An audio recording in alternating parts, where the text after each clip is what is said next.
On January 8th, we got a call from Mike, our son, who manages the farm now.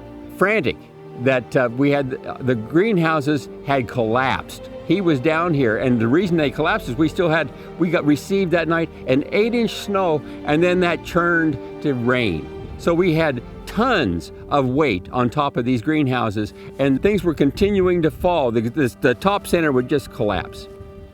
And the next day I got a call from Janie Burns, and at the time she was the president, our founding president of the Boise Farmers Market.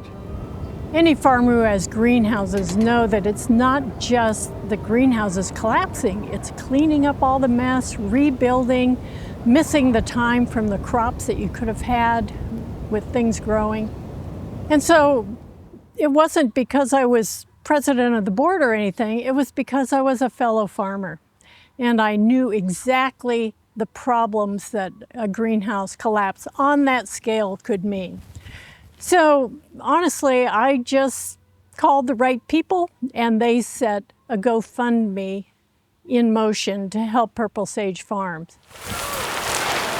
And then people organized work days out here. And that was incredible. I would say that over those times we had 100 people out here. Every hand that was given was incredibly powerful. We watched that. Couldn't believe it. Yeah, again, you're surprised that it mattered to people. What we learned is that we wouldn't have made it if people hadn't stepped in.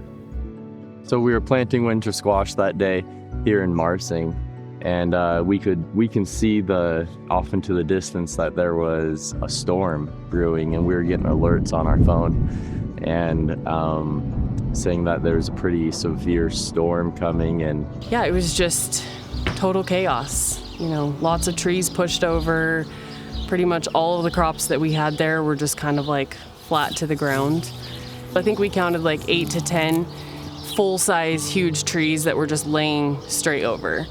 Just a couple days before that, Amber in the agenda had presented this proposal of having a vendor assistant fund to fund vendors that have disasters on their farms, huge crop losses, other specialty vendors and prepared food vendors. Little did I know that a few days later we would be the first vendors to get to use it. Monday the 24th, we were able to pass the Vendor Assistance Fund at our regular board meeting. No one could have anticipated in 2 days the devastation that would just annihilate basically half of the crops for True Roots Farms. So really, very serendipitously, this thing came together at exactly the right moment to what it was intended to do, to help farmers, to help ranchers, to help vendors recover from things that they have no control over. From going from oh man, I need to go get a job, to okay, we can focus on the farm, we can focus on what we're going to do next.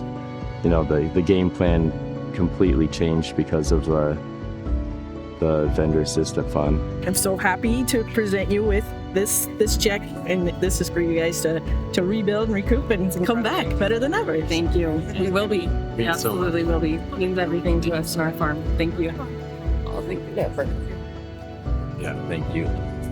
We were really inspired and just moved by the community stepping up the way they did, from not even just donations, but emotional support too.